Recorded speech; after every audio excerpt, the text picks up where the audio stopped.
I mean, we'll see. I don't think in our lifetimes AI is going to take over the world. I mean, that's kind of the song I mentioned earlier by Metallica, "Spit Out the Bone." That the whole basis of that song is machines and computers taking over from the human race. Right, So right, right.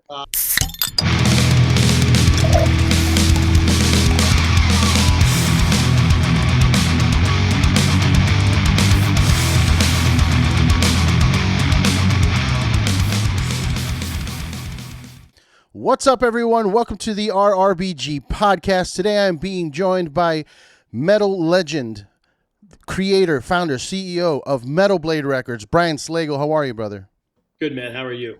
Good, good. I'm not gonna lie to the fans. We restarted. I bet it's been a technological nightmare just to get started today, but thankfully we're here. You have your second book out right now, Swing of the Blade, which I am halfway through right now. It's got a foreword by Kerry King. You should definitely check it out. But as I was saying, the chapters seem to be focused more or less on a specific band throughout the years of your career. But what is it that got you motivated to start writing a second book? Because the first book did pretty well. Yeah, I mean, that was the thing. I had no idea what to expect. Writing a book, something I never had done before. But we kind of had a lot of people asking about it. It was our 35th anniversary, so I figured, well, maybe a book would be a good thing to celebrate that with. And I can, before I can start forgetting everything, I might as well start documenting some of this stuff. So, but it did way better than I thought it was going to be. And the reception was really great, which is awesome. Thank you, everybody. And just a lot of the response was, we'd like to hear more stories about a lot of the bands. We'd like to hear stories about some of the more obscure bands. That was like a big thing that I heard a lot was, hey, we want to hear about all these obscure bands. You touched on some of them in the first book, but not a lot of them. So I just kind of went down and, picked a bunch of bands, on Metal Blade and, not on Metal Blade that I'm friends of and have had fun stories with, and just kind of wrote the book that way. Did a lot of stuff, some underground bands and a bunch of music business stuff as well. And we touched on obviously the whole fun pandemic we just dealt with, because I finished the book right before the pandemic, Oh, figuring it was wow. going to come out for our 40th anniversary, but it did not, because obviously there is a lag in from the pandemic, and also because then in trying to print the book, there is a paper shortage, the shortage of everything, right? So Yeah. so here we are, finally coming out in May, and yeah. Interesting. So, okay, I saw a clip online from the 35th anniversary that was 5 years ago. So, when is the 40th? 40th was last year. Last year. Okay, okay. Yeah, so we're 41 now. 41. Oh, that's how old I am. There's There you labels as go. old as I am right now. That's amazing, man. I mean, yeah, I can imagine the wealth of stories that you got to have. So I'm assuming there's going to be even more books coming after this one. I mean, maybe it's if enough people want it to happen, I suppose it can. But it's kind of fun to do. It's I wish when I was in school, I was an English major, and I thought I was going to be a journalist. That's kind of where I started out as, Mm. and then kind of fell into this whole record label thing. Well, I really wanted to write it myself, but time was impossible. I just would not have enough time. So what I did was partner with this guy, Mark Eglinton, who's done a bunch of books. He did a James Hetfield book. He did Nurgle's books. He did Rex Brown from Pantera's books, and basically kind of told him the stories, and he would actually write it all out. And he writes exactly the way I would speak, so it made it a lot easier for me. And it's fun because he would also ask questions and kind of some things that I might not have thought about that were helpful. So it was fun. It's really cool to do stuff like that. And yeah, I mean, if there's more to be had, maybe so. I definitely have more stories. Oh yeah, yeah. I mean, it's got to be tough when you're living the lifestyle you have over the years. I mean, I don't want to pry too much or maybe not get too personal in the sense, but being around metal and rock and roll and the parties and the backstage and the this and that, that is an environment that lends itself to a lot of drinking, perhaps a little smoky smoke, whatever it may be. Are you completely sober your whole life? I mean, do you party? How does that work out? Yeah, I mean, I'll drink. I don't do any drugs. I did. I've never done any. I've never done any crazy drugs. I don't like pot. It just makes me fall asleep basically. And like in the '80s, for a minute, I was into coke, so I did that for a minute, but it was not really my thing. So, but I'll definitely go out and have some drinks with the bands and the people and stuff. So that's always fun. But you try to not go super crazy with that because you You're have a to work the professional. Yeah, you're a professional. You got to be a professional about it. Also, you don't want to be the sloppy guy at the party, and then they're like, "Who's that?" It's like, "Oh, well, that's the dude from the label." It's like, "Oh no." Yeah, no, I'm pretty good about that. I'm a pretty happy drunk, and I don't ever go, especially out in public. I would never go crazy. And the older you get, the more you can kind of know your limitations and go, okay, I'm done now. If I go further, it's not going to be a good morning tomorrow. So. Yeah. Well, I mean, the reason I brought it up mostly was just apart from the many years and different crazy stories I'm sure you have. It must be difficult to kind of remember them, especially if you are drinking or partying in any sense. Like, did you do like what was the prep work like for you for this book? Like, did you sit there and try and remember stories and make like a list, or was it just you just sat with Mark and kind of went over everything little the details? Yes. So the first book was chronological order. So I would just go back and look at all the releases that we had at Metal Blade that came out, and just bring up a bunch of memories and stories and stuff. So this one was a little bit different, but we'd pick a chapter. Okay, Cannibal Corpse. So let me tell you some Cannibal Corpse stories, or Armored Saint. But what I did do, just to make sure I wasn't, was remembering things correctly, is I took each chapter for each band and sent it to them and said, hey, is this accurate? Is this everything okay? And for the most part, I was pretty good, but there were a few things where I got some dates wrong or some time frames wrong, so there's a little bit of correction. And plus, I just want to make sure the band's cool with everything. I don't want them to be upset with anything Right, right, put out yeah. there. So they were pretty helpful, but and that made it better for me because yeah, you're right. I can remember a lot of stuff, and there's stories that I've come up with, and I think I mentioned that Black Dahlia wanted the book where I have a distinction of how I remember hearing about Black Dahlia murder, but Brian Eschbach thinks it was a different way. So we agree to disagree on that one, but. Okay. But yeah, you want to make sure that everybody's cool with it, and it's as accurate as it could be. Yeah, that's got to be so difficult, especially for me. Like I'm not even, I'm younger than you are, but as I'm in the 41 range now, like I'm starting to, I'll recall a story. Somebody will be like, "Hey, how did you meet this person?" or whatever, and I'll bring it up, and then I'll just stop and like, "But did that really go that way?" And or somebody like you said, somebody remembers it a completely different way, and I mean at this point, like, how can we even argue? I don't know. I guess we're both, like you said, agree to disagree. Yeah, parallel truths or whatever. But I obviously I'm around a lot of people, and I'm old, so people always I'm ask me an about old. stories. So I've told a lot of these stories, a lot. So it's pretty fresh. There's all these things, and no matter who you're with or talking to people like to hear. Tell us a story about this, or tell us. Oh, I got a story about that. So that helps repeating a lot of that stuff, so it's still fairly fresh in my memory as well. Have you considered doing perhaps when authors get into this whole thing, they do the book readings, like go out and do like a tour where you're telling some of these stories from the book, or maybe adding some stories that didn't make the book? Yeah, I mean, I'm going to do a few book signings. I did a couple on the first one as well. And the way we did it on the first one was fun. Was I just had some friends there, like in New York, we had Don Jameson and Jim Florentine, a couple comedians were friends.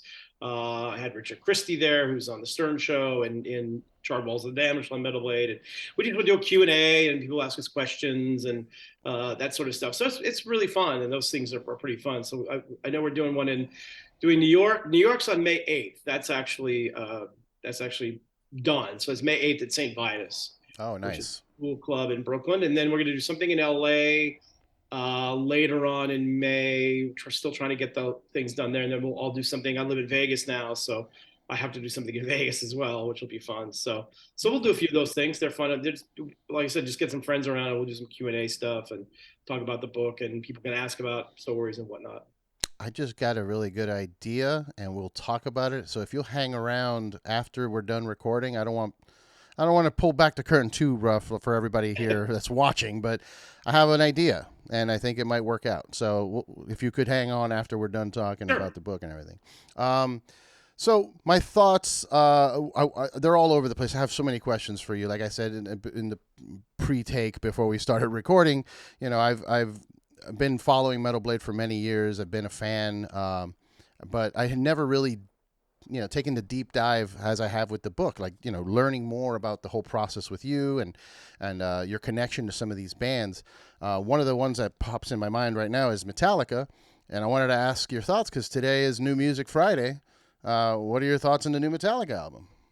Yeah, I haven't had a chance to listen to the whole thing yet. I'm going to do that tonight, but I've listened to briefly the four songs they put out because I don't want to, listen to them and be sick of it when I got there. But the four songs sound good. And the reaction I got, because obviously I got people texting me all day long asking me about it, and everybody seems to really like it. So I'm excited to delve into it a little bit later when I got some time. But I love the last record. I thought Hardwire was amazing, and one of their top records. I mean, Spit Out the Bone is certainly in my top 10 Metallica songs all time. So, Nice. so I'm excited to get into this one because it's just seems like it's the part two of what they did on the last album. Yeah, it seems a little more, even more refined. Like the production's great, sounds amazing. There's a little, they touch a little bit more on their older like thrash roots too, which is cool. Yep. But yeah, I was listening to it before we started recording. It's pretty great so far. So I have to finish Yeah. it up. And the first song, which they put out, what is it? Laterna, I think Lux it's Eterna, yeah. Lux Laterna. Super old school. Sounds like new wave of British heavy metal song from 1981. So Oh yeah. it's like, oh, into the roots. I like it. Yeah, I love that, and I love seeing them. They're all over the place now. Like, Yep. Jimmy Kimmel and yeah, doing a Howard region. Stern and everything. What do they call it? A residency at Jimmy Kimmel all week. Yeah. So it's cool that they, at their age, they're still top of their game, still cranking out, amazing records and touring, and doing TV appearances. Like I can't even like. Some days in my 40s, I wake up and I'm like, how am I gonna go to work today? And these dudes are out there killing it. It's an inspiration, really. Yeah, it's amazing. And I remember when they were on Stern for the last album, he was asking him like, you guys have enough money? Like, why, you can just go out and tour forever on what the catalog you have. Why do something new? And they said, look, we're artists and we want to create art. And that's what we do. That's what we do for a living. Everything else doesn't matter. We want to create art. And so it's cool that a band of that size and that age that really doesn't have to do anything is still hungry to create art and kind of go really delve into their early influences again too, because that's really the last couple of records you listen. It's like that's all that stuff is heavily influenced by all that early 80s and 70s metal stuff. Yeah, I would imagine that that's how people get jaded if they were to just stick to playing their old hits.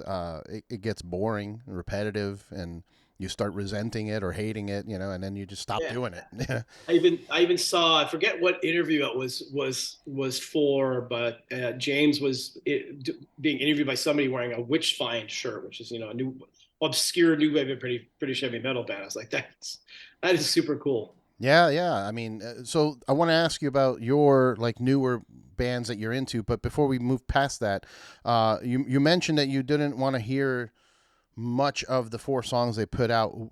What is I guess, your preferred method of receiving music? Would it just be the full album experience? Because I know some bands play with the idea of like releasing one song every week or something until the album is out, or they'll just do little bits and pieces here or there. Like, what's your preferred way for a band to drop an album? I mean, you kind of have to follow I hate to say formula, but these days, yeah, you put out two, three, four songs before the record comes out, get really excited about it, and then put out the full record. I'm an old school guy, so I like to listen to a record in its entirety from beginning to end. And if it's a band that I really, really like, I don't, I like, for example, for Iron Maiden, it was my favorite band. I'll rarely listen to too much of the stuff they put out before the album comes out. I don't want an advanced copy. I don't want any of that. I want to listen to it the day it comes out, because you get advanced copies of stuff and you listen to it, and you get into it, and then by the time the record comes out, like I'm Yeah. tired of the record already. So I don't like to do that with some of these bands that I really like that aren't on Metal Blade. And even sometimes on Metal Blade, I have to listen to it a bunch beforehand, but I try to stop at some point to be able to experience it still somewhat fresh on the day it comes out. But yeah, later I will be. And I buy the CDs and the vinyl, all that sort of stuff, but I'm not near my stereo system today, so I'll be headphones listening on Apple Music. We'll Nice. shout out to Susie Cole at Apple Music. Nice, nice. Yeah, I try to make it a ritualistic experience for myself. It's hard. I'm assuming you get way more than I do, but I also get those advanced copies if people want to be on the show or whatever. And when it's an album that I'm really excited about, I'll make it a whole thing. Like I'll wait till it's Friday. I'm done with work. Get a nice drink or something, and just make sure nothing is bothering me, so I can hear the whole thing. But yeah, that's the way to do it for me. I don't know. We were going back. So newer bands that you're kind of that are maybe doing it right for you. Yeah, I mean, there's a lot of stuff, and I'm actually really kind of excited about how, what's really going on with the metal scene. Because people always ask me, "What do you think? Is what's happening?" And I go, "Look, I'd say in the last I don't know, a year and a half, 2 years, there's a lot of really good new bands coming up that we're really excited about. I mean, there's a lot of them. Go to metalblade.com and see all of them. But some stuff that I really like a lot right now, there's a band called Entheos that is really cool, that's got a good buzz going. Yeah. Shout They're out to out. Cheney, good friend. Yep. They're out on the road with Whitechapel now, so I haven't seen them live yet, so I'm super excited about that. So there's a band called Capra that just played a bunch of shows with Killswitch. Yeah. Also super cool, female lead singer, really good. And then the one that I'm probably most excited about is 200 Stab Wounds. That's got a really good buzz, and I saw them at Psycho Fest in Vegas over the summer, and I've seen a lot of shows, thousands of shows. At this point, I don't definitely get too excited over things as much as I probably used to because I've seen so much, but they blew me away at Psycho Fest. I was like, holy cow, this band is incredible. So super excited for them. They just dropped a new song the other day, and they're working on getting the whole record out. They're out with cattle decapitation on the road starting any day now, I think. So yeah, a lot of good stuff coming out, and there's a bunch of other bands that are putting out really cool things too. So Yeah, I feel like there's a little bit of a resurgence of metal in not just in new bands that are doing good stuff, but also just even in pop culture. You look at Stranger Things, obviously, with the Master of Puppets thing, and you look at some of the Kardashians or people of that level where they're wearing metal shirts and stuff, even though they may or may not know about the band. Who cares? The point is they're repping it in a way, exactly. you know. I don't care. I'm not gonna ask them what their favorite 3 songs are because I'm sure whatever. Like I've seen that meme around, but I don't. I really don't care as long as it's in support of Yeah, that love. 100%. Yeah, I agree. And it's funny because metal, you don't want to be too mainstream with it because then it kind of, we've seen what happens when that happens, and it's usually not very good for the scene. But we're kind of in a good thing now. We're it's big. It's certainly big, and a lot of bands selling a lot of concert tickets and their albums, everything else, and you've got that pulp culture sort of thing. But it's still, it feels like it's still real organic. It's not just mainstream everything. Yeah, yeah. There was a time. I mean, early 2000s maybe where rock and metal was kind of dominating the radio and MTV when they still showed videos, and it felt like it was the biggest thing in the world, and then there was a dip, and now I feel it may in part may have something to do with the pandemic and people getting raged out and wanting to like feel something more visceral, more intense than just like their sterile radio pop music. 100%. But also the other thing that, and I had a feeling this was probably going to happen, was that, because these artists had nothing to do during the pandemic and they're stuck at home. So what are they going to do? They're going to write, and they're Oh yeah. angry and they're pissed off. And usually those sort of, and very uncertain about what's going to happen. So those things sort of create very good art. And you see so many bands putting out, new records now that are really heavy, really, I mean, look at a band like Volbeat, for example. I love Volbeat, but that last record was super heavy. It's a heavy, angry record. It's, everybody's saying it's Michael's COVID record. Even, the last Ghost record had a lot of super heavy stuff on it. It just kind of the way, everything is right now. And you take it down to like Cannibal Corpse, and, their last record, the new record's super great and fresh sounding. And yeah, it's just people get inspired because of, being stuck at home and being unsure of what's going on and all that sort of stuff. Creates good art, at least. Yeah, I mean that and the whole like the political spectrum is what like my analysis of the whole thing was always music. It was like when Trump became president, whether you like him or not, my reaction was, well, at least we're gonna get some cool music out of Yeah, it. yeah. Generally, when Republicans are in office, metal does really well. Yeah, So. metal and punk, it's a lot of like fuck the system kind of stuff. But yeah, I'm excited for what's happening. I feel more comfortable, repping the lifestyle that I like, the metal, the music, and because there's nothing, I gotta say, there's no worst feeling in the world than being super super stoked on some music and then showing it to some people and they're just like. "Grr." They're cringing, like let's say like Dillinger Escape Plan is one of my favorites when to show people because it's so crazy that people even have a hard time understanding if it's music. You know what I mean? But it's a bad feeling when I'm like really stoked on something and I show somebody and then they're like, nah. I'm like, oh, terrible. You're terrible. How dare you? So, but nowadays I feel like it's more accepted. Like I can actually show more people more things and they're like, oh, that's Oh cool. yeah. They're a little more And open. there are metal people everywhere, and whatever walk of life it is, whether it's sports or business. I mean, they're everywhere now. That's really kind of cool because you find metalheads in places you wouldn't expect, like the one of the top people at Wells Fargo Bank, and just all sorts of people in spots you wouldn't expect there to be metalheads, and they're literally everywhere. Oh yeah, nothing. That's another thing. What brings me joy is seeing like a politician all of a sudden like rock out, throw the horns up or something. It's like, oh wow, okay, cool. Yeah, they exist too. Yeah. I want to. This is going to be a weird kind of multi-layered, multi-part question, but you've been in the industry for so long, so you can talk to this point. Where we're at now in terms of streaming music, and there's been a little bit of a resurgence in vinyl purchases. Everybody's kind of back into that.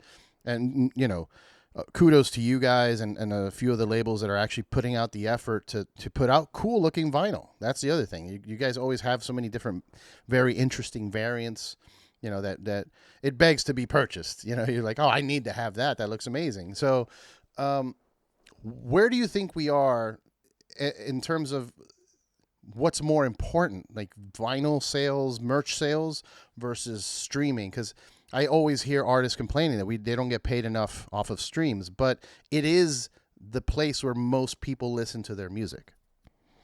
Well, yeah, and I try to explain the streaming stuff to people. So there is a lot of money in streaming. In fact, the music business right now, I've never seen it where you have venture capital people that are investing in the music business because they see the streaming thing getting bigger and bigger. There being a lot of money to be made here. Now, where the artists don't get paid enough is if they don't have the right deal.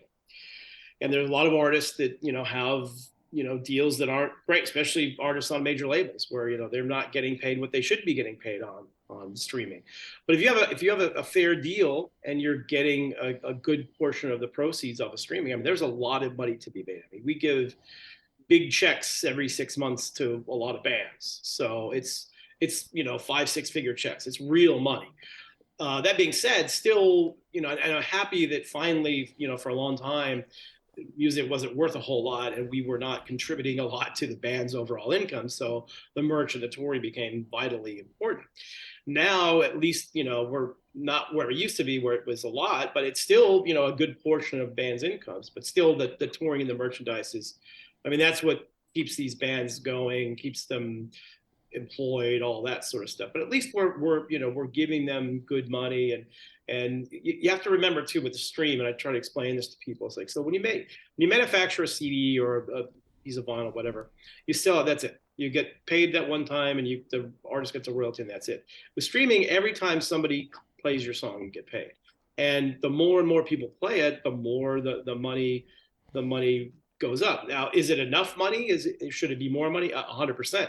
And we fight all the time to get paid more. Especially, I mean, YouTube's probably the worst one. They don't pay really much of anything. And that's the number one place where people go to listen to music. So but it's getting there. It's getting there, and there's more people that have access to music.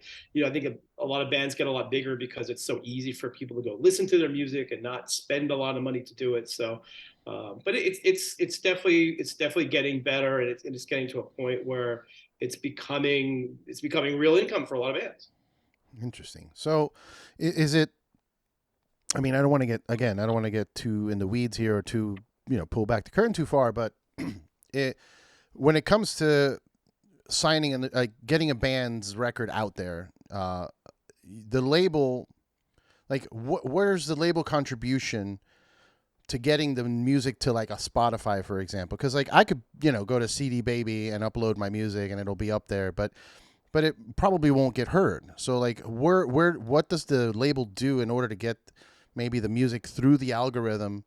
And do you make decisions based on whether or not the band is internet savvy, like they're social media savvy, so they're building a foundation online and following? Like, do you take that into account?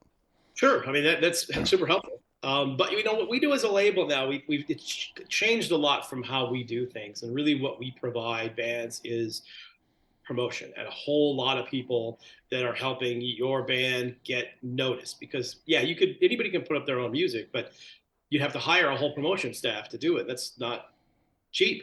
Yeah. And we put a lot of resources in. We have a lot of people that do social media. We're very active in social media. Between all of our social media accounts, we've got 2 or 3 or 4 million people that see what we do, and we have a wide range. Then you also have our distributor. We're distributed by Sony and The Orchard. The Orchard is Sony's digital platform, and you've got all of those people out there helping promote your band. So between the 35 people at Metal Blade, then you've also got 150 people worldwide through Sony and The Orchard, and all these people are there to help promote the band, make sure that they're out there, that they're on the right playlists, that they're in the right social media things. And it's kind of an army of people that you have to do. I mean, the bands that do it correctly, that don't have labels, are usually ones that have a huge management company that, like Q-Prime, for example, that manage Metallica. They have a whole staff full of people that will promote the records just like a major label or any label, I guess. So would it be a good idea for someone to start a label now in 2023, where it's such a different landscape? Do you think it's Sure. a viable option to start a label? Yeah, 100%. I mean, there's a lot of new labels out there. A lot of people starting them. I mean, look, you've got us and Nuclear Blast and Central Media, Relapse, and unfortunately, all of them except for us are all now owned by major labels. And we're all getting older, and people running are getting older. We're not going to be. I mean, hopefully, Metal Blade will be doing this long after I'm gone by all the people that work at the label. But there's definitely room for more people to come in. And what we're seeing now too, there's a lot of really cool labels like Closed Casket, for example, who are they're the ones finding the bands before we even do, and they're finding them and developing them, and then they get to a certain point, and then maybe they can cross over to like a larger independent or larger metal label like any of the ones I just mentioned. So it's definitely out there, and I 20 Buck Spin is another good one. There's a lot of labels out there that are really cool and we help them as much as we could and embrace them, because that's the next generation of labels that are coming up, and it's important to continue that whole business structure. Yeah. I mean, it's I think super crucial to keep it alive and keep it moving. Yeah, and you want to look for the future and keep it fresh for for a long time, hopefully. Yeah, I mean, so how do you feel about certain metal as a whole evolving its sound to other things? Like, you listen to, for example, this band Sleep Token, which is blowing up right now. I've been listening to them for a long time, but they are all over the place. They have really heavy songs, really heavy metal type songs, but then there's another song that sounds like R&B, hip hop. Is that something that you think metal will start, because you see that also with bands like Polyphia or other bands that dive into other genres. Do you think that's the evolution of metal, incorporating different genres? Or, is there something that can be done to evolve metal to keep it still kind of dangerous and dark and not letting it, like, I don't know. It's weird. I want metal to Yeah. succeed, but I don't want it to just be everywhere. But I think it's always great to have offshoots, you know. I mean, when I was growing up, there was just metal. It was Black Sabbath and Deep Purple and Judas Priest and Iron Maiden, all these things. And then all of a sudden this scene happened in the early 80s called, at the time it was called speed metal, and that begat, Metallica and Slayer and Anthrax and all of those things. And we've gone through, then you go to the early 2000s where all of a sudden you have metalcore, and that's kind of what really, I think, refreshed the whole metal scene in general, because all those bands love the old school stuff. And they were, we had bands on our label, 21 Kids. Hey, can you make me a CD of or a mixtape of all the Rainbow songs? I want to learn about all this stuff. So all of that is really good, and you're seeing that now with there's another sub genre, I guess you would call it, called synthwave, which is Dance with the Dead and Perturbator, and we've got a couple with Igor and Master Boot Record, and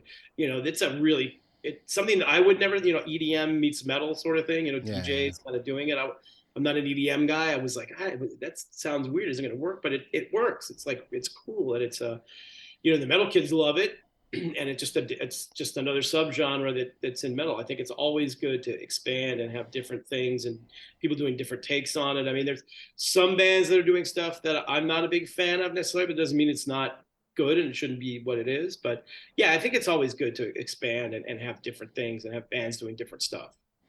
Yeah, I mean, one of the things I was trying to analyze, like, why we're seeing this kind of movement where there are bands that are heavy, but they also incorporate hip hop or electronic and whatnot. And the only thing I could come up with is basically that we have such an ease of access for music these days, where kids, the young people that are young musicians, young artists, have everything in their hand. Like, they could just pull up any album from any band. They could just click a button that says discover, and they just shoot music at them. So they have a bigger range of influences than people from my age group, where I grew up. Yeah, I grew up in a weird situation where I had a lot of Hispanic music and different influences as well. But like most of the people my age were like, oh, I grew up listening to metal or rock all the way through. They never really branched out. So their band kind of sounds like, oh, you just sound like a different version of Metallica, or something like that. Yeah. And that's not necessarily good. You want to take your influences, and I tell this all the time to bands. You want to take your influences and sound different, sound unique. Don't sound just like Metallica or Black Dahlia Murder. I mean, those bands already exist. So you want to do something that's got a little bit of a different feel to it. Like I said, you can be influenced all you want, but do something that's a little fresh and unique. And that's where these bands, like I mentioned, the synthwave stuff, and you mentioned Sleep Token. There's they're taking a lot of different influences in and kind of creating their own sound, that's why stuff like that does so well, because it's a unique sound that nobody's really heard of, and it's starting to generate with kids or fans. Yeah, yeah. Well, I mean, I'm a fan of new and exciting things, and I'm try not to be one of the gatekeepy elitist metalheads. You know what I mean? Just keep it open and just hear what people are doing. Like that Sleep Token, for example. I've been showing people that for years, and people would just kind of like, they're wearing masks. Why would I listen to that? I'm like, well, now look at Ghost. It's one of the biggest bands in the world. Same thing. So it's cool to see people kind of opening up a little bit more and accepting, Yeah, different elements. 100%. We went through this once before, well, several times before, but the early 90s, all the grunge stuff came in, and Faith No More and Alice in Chains, and obviously Nirvana and all that stuff came in, and all those bands were metalheads. Everybody in all those bands were metalheads. They couldn't say it because it Yeah. wasn't cool, because metal wasn't cool in 1990 and 91. But the cool thing, and Faith No More, I think, is one of the bigger, the most important ones, because they were they were kind of a hybrid of a bunch of different styles. And, they went out and toured with Metallica and all this sort of stuff. And they kind of broke down a lot of barriers where before then, like if you liked Queensryche, you couldn't like Cannibal Corpse, or, if you like Slayer, you couldn't like, whatever, Judas Priest or whatever it was. And then Faith No More came in, and everybody just said, okay, everything is kind of cool now. We can listen to other things. And it's not a bad thing. So you're seeing the essence of that continue on now. And look, my attitude, if it's heavy and has heavy elements to it, and it's cool and people like it, that's awesome. I think it's good for all of us. Yeah, yeah. I mean, I also get the argument of keeping things a certain way so that it's not lost either. Like, I don't want thrash metal to ever go away. Yeah. I mean, I don't want it to go away. I want new bands to crank it out. Thankfully, we've got bands like Municipal Waste out there, and Power Trip coming back, and Yep. they're keeping that the spirit alive. But the flag flying. the Yep. flag flying. But it's just it's a weird topic because it's, again, I want evolution, I want new exciting things, but also it's kind of cool to still be able to, like, hey, I want to thrash out today and just put something on that sticks to that genre. Yeah, that's the good thing, because all those things exist now, both by the bigger bands that have been around for a long time, are also making great music, and now, like you mentioned, all these younger bands coming up and taking that stuff but making it a little fresher and newer, which is great. Are you, so in terms of keeping it in the realm of being an elitist or a gateway or gatekeeping kind of person? What are your thoughts on bands going away from analog, or even with the coming in of AI? Like, people can just punch in and a command and a computer. There's an AI generated 24/7 YouTube channel where they just crank out gent music, randomly generated all day. And if you were to just show me a clip, I'd be like, oh yeah, that's probably a New Periphery song or something. Like, I don't know, I haven't heard it, but it just sounds like real music, or at least it sounds like bands that exist. So does that concern you, the fact that we could potentially just be out of a job, or AI will take over, or can we use it as a tool and evolve from there? I mean, we'll see. I don't think in our lifetimes AI is going to take over the world. I mean, that's kind of the song I mentioned earlier by Metallica, "Spit Out the Bone." That the whole basis of that song is machines and computers taking over from the human race. Right, So right, right. I think it's a long time before that happens. I mean, I'm old school. I want to see musicians play music. I want to see them play the instruments. I'm not a backing track guy Mm. or fake tracks, or I mean, a little bit here and there. Yeah, like a I can harmony do, tracks. yeah, I can do that a little bit if it's something that makes sense for the song. But I want to see bands play live. I don't want to see this full tape thing, and that's kind of where that whole AI thing comes in to play a little bit. And we already have with Pro Tools, coming in. It's a way to cheat a little bit already. Like in the early days, you couldn't really cheat, but now you can kind of, it's easier to fix things in the studio and make it happen. I mean, still people playing it, but you can cheat there, and there's tapes, and I don't know. It also depends on the genre, I suppose, too. I mean, some stuff is okay when they do that sort of stuff, but for me, like I said, I'm old school. I want to see musicians play real instruments and do that both on a record and live. Me too, man. I feel the same way. And maybe we're just being the cranky old guys that don't want to adapt to technology, but because Possibly. it upsets me as, someone. I did music for 10 years, and I had to do it the hard way, and to see, like, oh, I just type in a command and I got a song in 2 minutes. That's frustrating because you're like, damn it, I did so much work. you know? Yeah, I mean it's I think at least for the time being in our world, it's not as prevalent as it is. And I mean, pop. I mean, none of that stuff is real. It's all just programmed stuff, aside from the vocals. Even some of the vocals are programmed or helped. So, but in our world, it's still predominantly played by musicians, and there's very few uh, of those tricks being used. But they're out there, and there's certainly some bands that use a lot of backing tracks. I won't name names, but I'd rather not see that. Yeah. Yeah, that's the worst. Oh, okay. I wanted to ask you this earlier, and I kind of forgot it, but this made me think of it again. Because those type of bands, when you see them live, if you ever side stage, you don't hear anything because because they're not. It's all going out of the PA. But it made me think. At this point in your career, where is your preferred position for watching a band? Do you watch them side stage? Do you go into the front of house?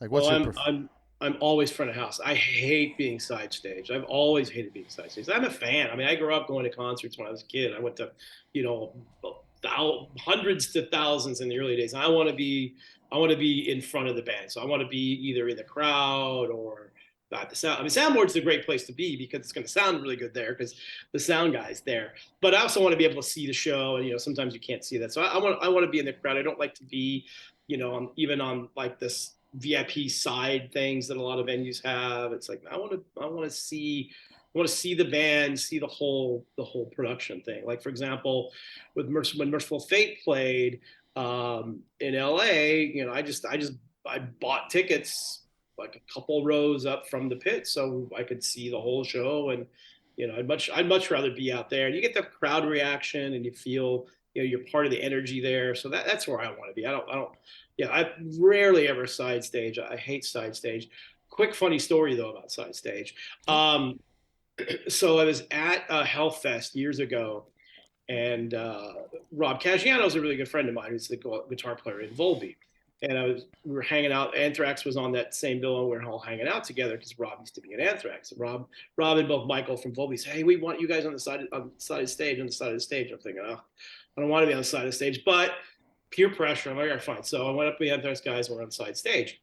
The interesting thing was, and this is obviously before the last album came out, no vocals, because all the vocals are all in ear. So they have no vocals coming through the monitors. It was just the music.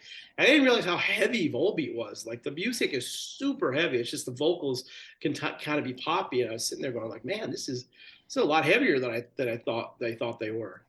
That's interesting. Yeah, I've had that. I've broken that down in my head because my wife likes them a lot, and she'll play them, and I'm like, man, the vocals are not my thing. Like, I get it, it's fine. I'm not. I don't shit on anybody anymore. I used to when I was younger and dumb, but like nowadays, just do your thing, man. I don't care if I'm not into it. I just won't listen to it. But like the vocals were a little like not off-putting, but just odd as Yeah, opposed.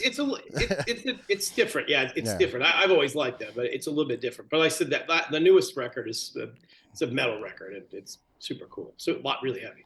Nice, nice. Now, correct me if I'm wrong. Metal Blade doesn't have like a festival, right? No, it's funny. We've talked about it for years about doing that. We did have like for our 25th anniversary, we had a whole day at the Metal Fest up in Worcester, Massachusetts, and we had a whole stage on one of the Mayhem shows on the side stage where we had 6 Metal Blade artists. But we've never done like a full Metal Blade festival. We've done shows here and there, and we'll do like I said, we'll do for anniversary shows, we'll have a one night show somewhere with a bunch of bands. But we've actually been talking about doing it because it's kind of, I'm to the point in the career where it's like, all right, what haven't we done yet? I got to click off all the boxes. So we haven't done that yet. So we've been discussing it we were discussing it right before the pandemic, and that, of course, put everything on hold from there. But yeah, we're going to do something somewhere. We have a couple venues that we like that we're talking to. There's a venue in a brand new arena in Henderson, Nevada. That's like a 5,000 seat arena where the minor league hockey team plays. It's really great. And Key West, which is one of my favorite places of all time. There's a haunted fort there that has like a venue basically that's right next to the fort to have a big show too. So we're going to do something one of these places. Hopefully, I mean, it's not going to happen next year, but maybe the year after. Just because we've never done it, it'd be kind of fun to do something like that. So we'll see. Key West, man. I love Key West, but to get in and out of that place is a nightmare. It's one road, Yeah, one way, one lane. yeah, it's a little tricky. There's more flights in there now, but they Okay. did this. The last 2 years they've done this Rock Island Festival, which is more of like the first year was like super hair metal, but this last year they had Styx and Loverboy and Queensryche. It was pretty cool. I went down there just to check it out, and it sold out both years, like almost 5,000 tickets. So you figure if they can do it, then it's a possibility for us to do it as well. But we'll figure it out. I said, yeah, I was gonna say because there, with Ozfest kind of going away, and we have Knotfest now kind of but it's like a one-time thing. I don't know. They do a tour of it too, but I don't know. I just feel like there's a lack of metal festivals in the U.S. Like there's a lot of them. There's Hellfest and Resurrection Fest and all of those other ones in Europe, but we got nothing. You know. Well, we've got the Danny Wimmer festivals that run the gamut where it's part metal and some of it is metal, some of it is not. So we've got his stuff that does a pretty good job of it's kind of a European festival like. But yeah, we don't have really anything that's quite like what they do over there. It's at least we have festivals now. For a long time, we didn't have them at all. We would just have like a Warped Tour or the Mayhem or whatever Yeah. these traveling festivals. And the problem with those, as great as they were, is just it's during the summer and the weather, and you end up canceling a couple of shows, and everybody loses money. And so now these one-offs are happening more and more over here, and it seems like they're getting it together. So yeah, it's definitely something on our radar, and at some point in the next couple of years, we'll do something. Now, if you were to fantasy book the first Metal Blade Festival, can you give me the top 4 bands that'll be the top billing for you? I've got three. Give me a second on the fourth. Let's do this. Let's do Amon Amarth, Killswitch Engage, Cannibal Corpse, and Block Dahlia Murder. Woo! That's a good tour. That's a good Yeah, festival. good Yeah, start. that's a good start to the show, man. And now, one thing that you know, I'm kind of always hated, but those festivals like Ozfest would have bands on at like 10 in the morning. Like, who the hell is watching metal in the sun at 10 in the morning?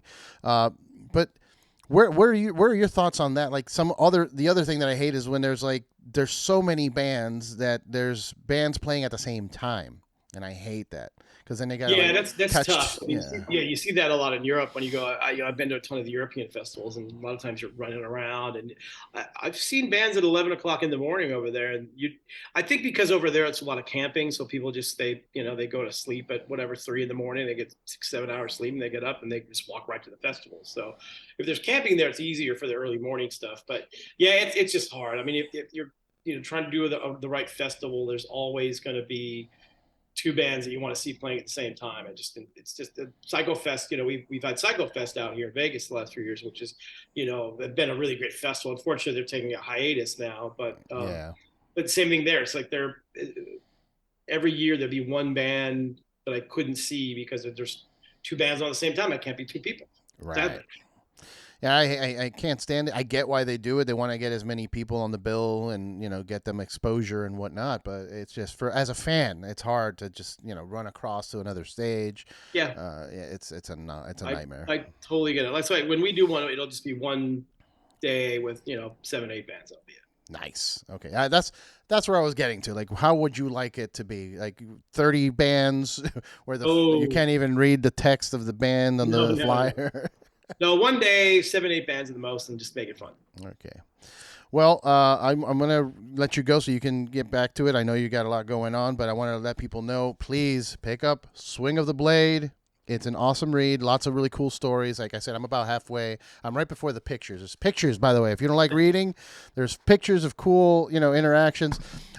Real quick, that is one question I had for you. You have pictures here with some legends. How do you feel about that? Asking for pictures backstage and like not punishing, because there's always that like, I don't want to punish him, but also how do these are really great memories that you could put in a book or, Yeah. I mean, look, I'm not the kind of guy that's going to go up and ask for a picture with anybody at all because it feels weird to me sometimes. But every once in a while somebody will come and say, hey, can we take a picture? And it's like, okay. I mean, I don't mind taking a picture with anybody. Most people don't. Like one of my really good friends is Kerry King. And we go to hockey games and football games all the time. And he obviously gets recognized a lot. He'll always take a picture as long as somebody's super nice and cool. It's no big deal. So most people take pictures. Because it doesn't bother me. If anybody wants to take a picture of me, I'm fine. I'm not that big a celebrity, so that doesn't happen all that much. So it's always fun. But the opposite way around is kind of weird. Like when you're with somebody, it's like, it'd be cool to get a picture, but invariably somebody in that group will want a picture. So I'll just say, send me the picture. Yeah, man. Yeah, I've been very lucky in the last few years that I've been hanging around a lot at the Comedy Store. I host a show there too, and whenever there's like a celebrity, we have an in-house photographer. So instead of punishing, I just like make eye contact with the photographer, like, get over here, like, please take a picture of us. Yeah, But and that's the key. Most people take a picture. We just go, hey, can you take a picture, thanks, and that's it. You know, yeah, you don't yeah. stand there and talk to them for 25 minutes. Then you're okay. Right. Yeah, it's funny. I've been thinking about creating either a book or a skit of what I called, this actually, I started talking to Adam D about this from Killswitch, because he and I would hang out at like, we'll go to breweries or we'll go, to a baseball game as well, and there's always somebody in the area kind of like waiting for their opportunity. You see them in the back, kind of like nervous, and I was like, I could be your Punisher patrol. Yeah. Just go around like, hey man, you good? You want a picture real quick? Okay, quick picture. Okay, get going. Because the thing is, they want a picture, but then it becomes like, oh, can you, I met you at this one place, or like, can you sign this? Or it's tough. Yeah.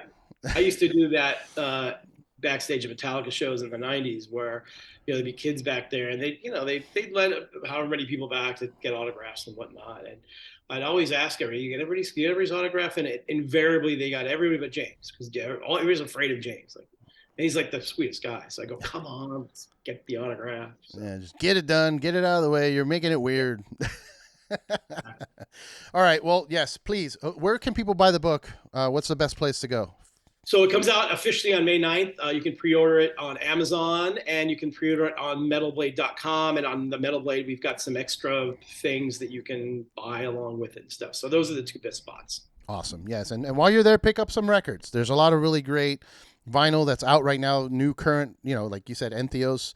What was the Cannibal Corpse? Was not that recent. That wasn't that recent. No, well, there's a new Cannibal Corpse coming out, but the last one came out a couple of years ago. So Killswitch. I know Killswitch is writing new stuff. Yep.